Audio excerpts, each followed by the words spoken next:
It's Slenderman! Kill yourself! What comes to your mind when you hear games based on adult animated sitcoms? Maybe the critically acclaimed South Park The Stick of Truth? Or how about the beloved fan favorite The Simpsons Hit and Run? But one particular franchise couldn't get a proper game which could be remembered by a lot of grown gamers. And unfortunately, this show is a Family Guy. Family Guy was indeed one of the most essential moments in the history of mankind. Some might believe that there's no such thing as significance of Family Guy, since it was a doppelganger of Simpsons, which definitely revolutionized the animated history more than the fat bastard with his family. But no matter how the Simpsons managed to break the rules of already established tropes of cartoons, Family Guy mastered it on a whole new scale. This sitcom pushed the boundaries of what could be broadcast on network television. The show embraced dark humor, violence, and heavy social satire, and like most of the well-known shows and movies in the early 2000s, Family Guy attempted to leave its mark on the gaming industry as well. And unfortunately for them, something went wrong. Today we will find out why none of the games were cherished as much as the other adult shows, and why major game companies don't produce games based on TV show anymore. I hope this video essay won't be an hour long. I mean, how many games are there? Like 2? So Family Guy games are basically categorized into 3 main platforms: on gaming consoles, mobile, and browser. We will start with the browser games and continue with the rest too.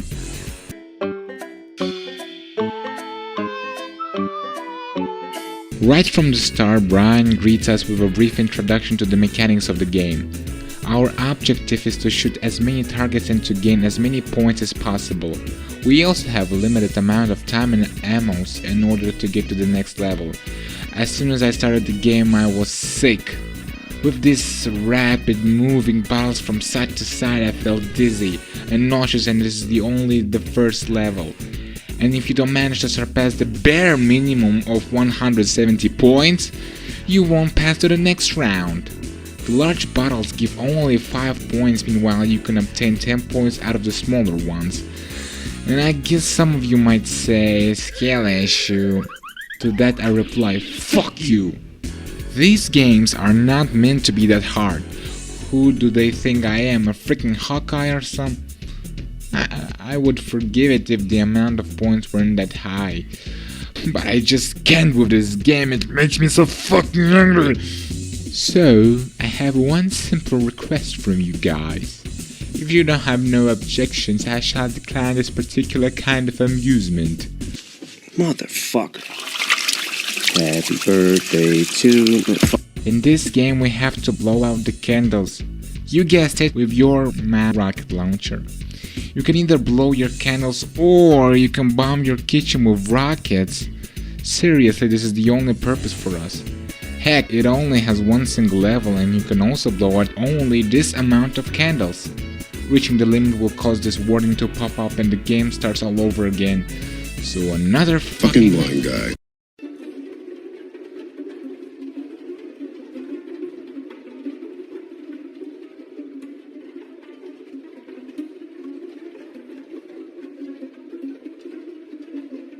The third game is titled Near Death Golf, and I can't find it anywhere, and the only thing that shows up is the 6th episode of the 3rd season of the series.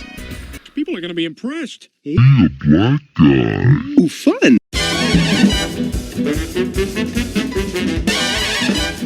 Family Guy slot is just a slot machine, nothing interesting here. This game won't be found, this game isn't interesting, this game won't even let me move.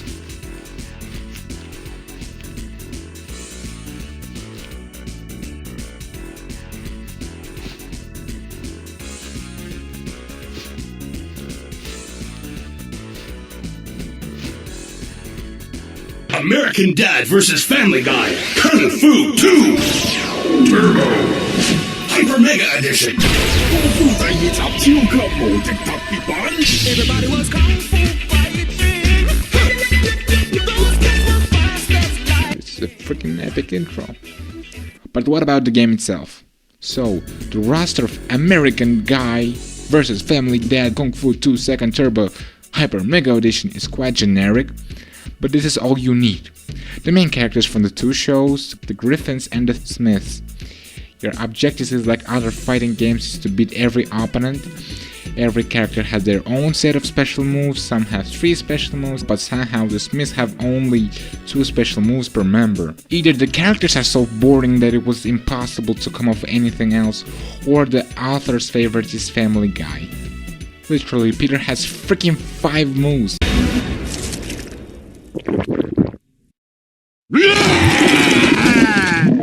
But due to the fact that most of them are normal life humans, well except for Roger, Brian and Klaus, developers chose to give some of them styles and moves that are not quite associated with the characters. For instance, have you ever seen Meg wearing that suit and having powers of all X-Men? Well, I guess Meg did have a super amazing ability to grow her fingernails. They could easily interpret those abilities from that episode for this game. I can't say the same about American Dad, since I didn't watch every single episode of freaking 22 seasons.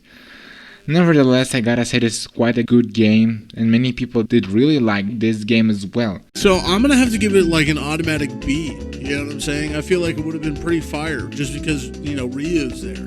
So I feel like there's gonna be a lot of people that are gonna be mad at me for giving it that, but I honestly could not give a shit.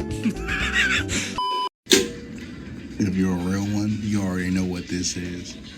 If you a real one, you already know what's up. You already know what's up with this, bruh. You already know what's up with this, bruh.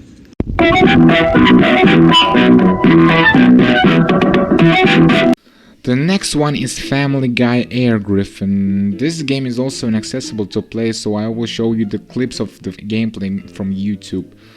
The game immediately reminded me of that video. So basically we need to launch Peter with this enormous catapult into various characters from the show. And despite these sprites being so cursed, somehow I find them pleasing, especially with Peter, whose face remained completely stale throughout the flight. As it turns out, this game has a lore according to this webpage. Peter blows all of Meg's college tuition money on a medieval catapult. This is a secret account Peter can't access. I never could trust him with money. Like the time he spent Meg's college money on that medieval catapult. Before being forced to return the catapult by Lois, Peter decides he wants to set the world record for unaided human flight. But he'll need help from his entire family and God himself to do it. Air Griffin is amusing for just a couple of minutes, but then even the most die-hard Family Guy fan will struggle to maintain interest. So what's next? Java game, no. DVD game, no. Damn! This is even more intense than that time I forgot how to sit my ass down. Released on the then current consoles of the time, PlayStation 2, original Xbox, and oddly enough PSP, the game embodied everything for which fans adored the animated series.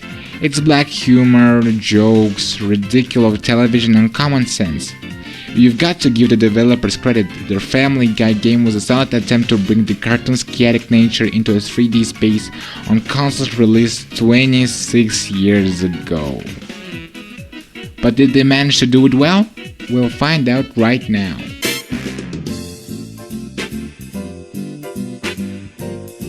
So the game has basically 3 subplots for Brian, Stewie, and the Family Guy himself.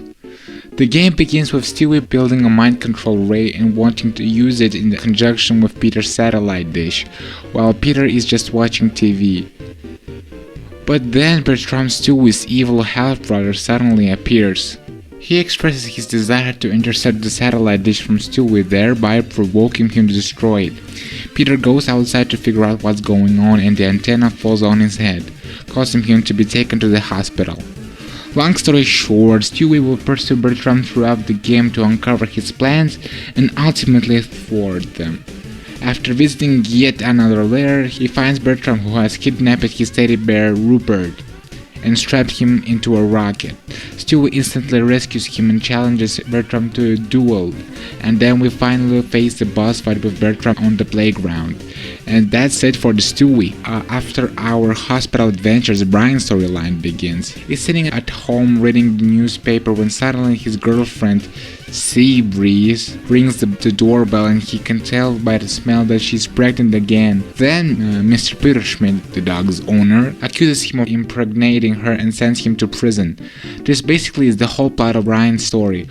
First we need to escape from prison, and then Brian, following the entire Quahawk's news station, must get to the dog track to try to smell out the fodder of the puppies. However, he then realizes he can draw out the fodder by posing a Sea Breeze and winning the race. So he drugs and kills the other dogs, wins, and proves his innocence. Oh, also it turns out that the real father is Glenn Quagmire. I guess we can say... Who else but Quagmire? The last but not the least is Peter. When Peter regains consciousness in the hospital, he sees a spotlight in the sky in the shape of Mr. Belvedere. He believes that Mr. Belvedere had kidnapped his family, and to destroy him, he will destroy everything. As the story progresses, Peter will visit various places. He will transform into a different character, see Mr. Belvedere's spotlight everywhere, and will consequently destroy everything. At the end, Peter realizes he's caused a mass chaos and decides to wash down his sorrows with beer and the drunken clown.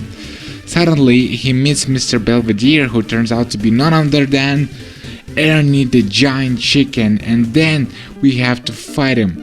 Ultimately, Peter wins, of course, and escapes the exploding building. He sees Mr. Belvedere's silhouette again, and it turns out it was Adam West all along. The chicken ultimately survives. Now, let's talk about the...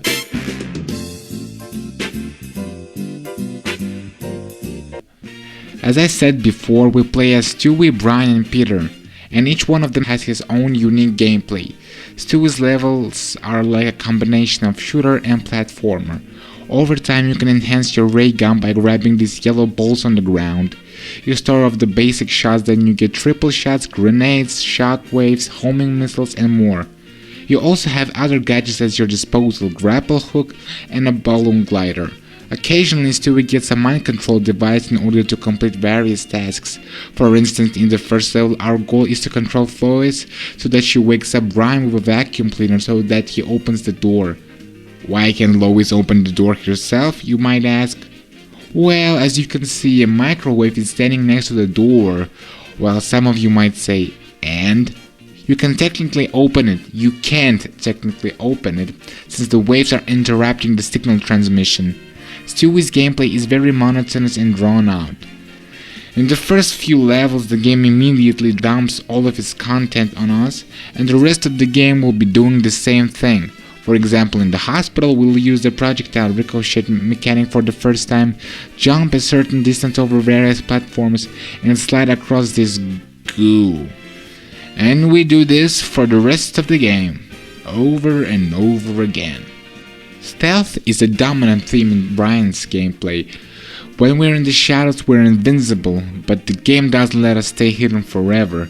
So you'll have to seize the moment and not get caught by anyone while collecting various items along the way. At the police station there are folders, at the news station recordings, and at the dog track tickets. I have one more complaint about this branch of the game. First, no one explains how the stealth mechanics work. Sometimes you can hardly pass the policeman after several tries, and sometimes you go straight to the target like this. Sometimes you have this bone meter which fills up fast over time. When it fills, you're drawn to whatever, causing it to rise for Brian, whether it's a pretty lady or a fire hydrant. Additionally, the checkpoint system is horrible in this game. If the level has 5 rooms and after successfully gathering all items in the first 4 rooms, and somehow you get caught in the last one, you will immediately spawn to the first room like nothing ever happened. And like Stewie, there's no variety in these levels. They're all essentially the same thing. Alright, I guess there are some moments that differ from the rest of them. Like this place at the dog race where you need to give out hot dogs, but the quantity of these levels are very low. Like I said earlier, Peter will destroy everything, and I mean it. And nothing comes to mind except beat him up. Unless you don't defeat every single NPC, you won't get to the next segment. Peter can perform various punches and kicks as well as some minimal combos. Different types of people can only be damaged by certain moves. Adults and elders can only be damaged by punches, while children can only be damaged by kicks. If someone glows blue after being hit, it means they're taking no damage. Incidentally, collecting food refills the super meter. These moves should be used against mini-bots that can be defeated with simple attacks. I recommend using super combos against regular NPCs as they become more numerous and powerful. Quick time events also appear periodically. Some require pressing a single button, others require pressing specific buttons, and others...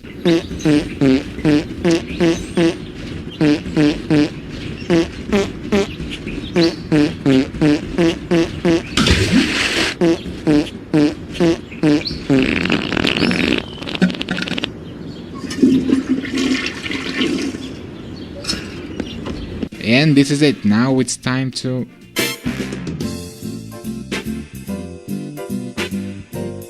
The developers surely loved the show. If they didn't, then I can't explain why there's so many references and Easter eggs. Sometimes you see familiar places you saw on the show, sometimes you witness these kinds of jokes. We couldn't afford another minigame, so, how about pressing a button? Yeah, do that. Yay! Or sometimes in the middle of levels you get hit with a cutaway gag just like in the show, which are basically mini games which by completing in the right way give you power-ups. Invincibility for Brian or more snakes for Peter. And I gotta say, this is actually a genius way to add the gags which Family Guy is well known for. Furthermore, I gotta include the humor of this game. If you are a fan of this show, you will definitely love this game. Overall, the game splits its audience into fans of the series will find the story and jokes engaging, but from a video gamer's perspective, it's definitely not enjoyable. Not only does the game seem incredibly difficult to complete on many levels, but it also suffers from serious bugs. I couldn't even move Brian. Twice! Furthermore, the same thing happened with Peter. As a result, I felt a constant sense of frustration while playing, and as a fan of both, I'm a neutral. I don't necessarily hate it, but can't play it at the same time. But it was an experience, alright. Alright, go, go, go, go, go, go, go, go, go, go, go, go, go! Yeah, apparently that gag received a whole Flash game. Okay, easy, easy. Whoa, stop. When the Family Guy saved the couch, we must, as the title says, save the couch from the blasting stormtroopers. We only move from left to right and occasionally other characters from that episode pop out and block the view, which may interfere with the game. And I was shocked, for the first time in the Star Wars lore, stormtroopers aiming really can cause any damage. Yeah, what do you expect? We are freaking Hawkeyes. Get out of here, knuckleheads.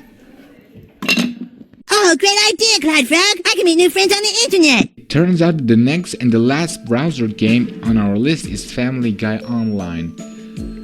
This game is no longer playable due to the lack of profitability, low player retention, and poor overall reception. This game was a multiplayer online role-playing game in which your basic job was complete missions like bring her this, beat him up, basically you're just an errand boy. And by fulfilling this task and exporting Quahawk, you eventually get achievements which might get you stuck here for a while. Before completing the quest, the game will show you small cutscenes, which is connected to the mission to fill you in. Nonetheless, the game didn't manage to hold the place for a long time and eventually was shut down. Rest in peace, you could have been a lot better without the microtransactions. Do you know what console the next game will be released on? Xbox! Oh, also on PS3. We started getting some visitors from every universe. After the mega success of the first game, big studios thought the sequel would be in high demand. Family Guy Back to the Multiverse is an action-adventure third-player shooter video game published for Microsoft Windows, PlayStation 3 and Xbox 360. Once again, the title received negative reviews based on the gaming aspect, while the humor, characters and voice acting were praised.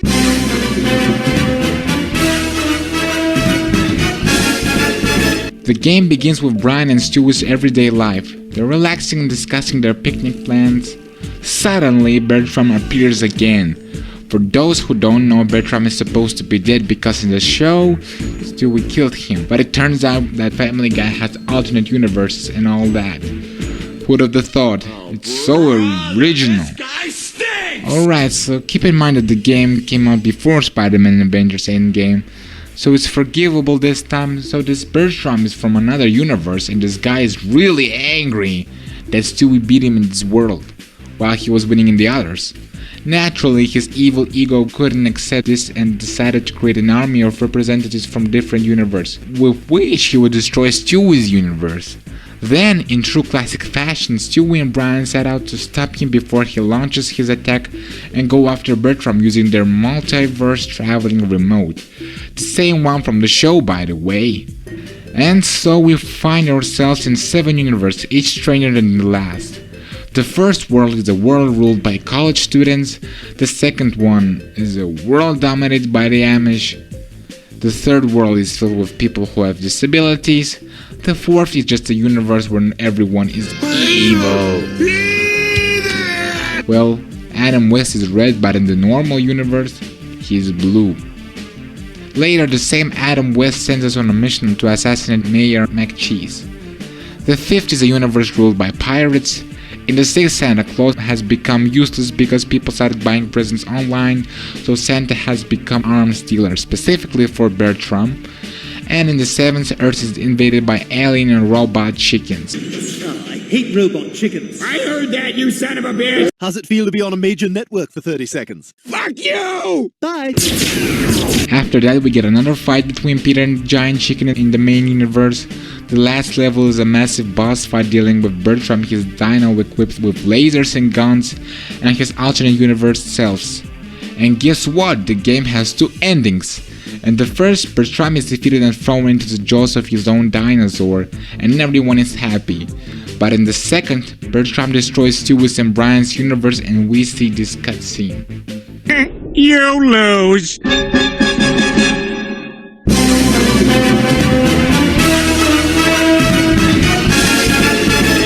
In Family Guy, Back to the Multiverse, in the story campaign we can only play as Brian and Stewie, and Peter in one level.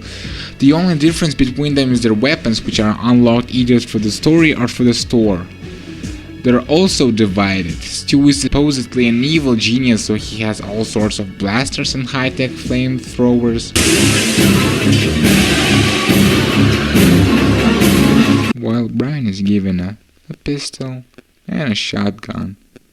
Incidentally, unlike the first game, you can play in co-op here, but from experience I can say that Brian's single shotgun is much more versatile than all of the Stewie's gadgets, so I think many will fight over who gets to play as Brian. But I repeat, this is just my opinion. Also, in single player mode you can switch characters as many times as you want during the game. It's also cool that the characters are given the opportunity to chat during the game. Stewie, that's a multiverse portal, right? I think we can use this to go back and get stuff if we need it. Look at it. Yeah, I know, Brian. All this is what I do. All the enemies are exactly the same, but none of that matters because our goal isn't to defeat all the enemies, but to get from point A to point B, where we need to activate some mechanism, grab an item to bring to someone. The enemies are just spamming us to keep us in the game as long as possible. Although shooting is the only way to defend against them, the developers added melee combat where all you do is swing a broken golf club or a broken beer bottle. Our heroes also have additional equipment. We can call on Joe for help, deploy a turret with Rupert, and even the giant chicken himself. But the developers apparently thought shooting alone wouldn't be enough to keep players interested, so they added platforms. However, due to the unresponsive controls, there are moments where you can simply miss your jump and fall to the very bottom. There are bosses at the end of each level, which is commendable, but in some cases we have to shoot them until they die. And in others we have to stun the enemy while still managing to start the car to protect ourselves from damage, but this is incredibly difficult as an endless number of enemies spawn. In short, it's a classic plot where the difficulty isn't intended by developers, but because they decided it's normal. Overall, our bosses are pretty easy. When they attack, dodge. When they dodge, aim. Stand still and shoot. But who cares? We can die as many times as we want and we'll still respawn right where we died.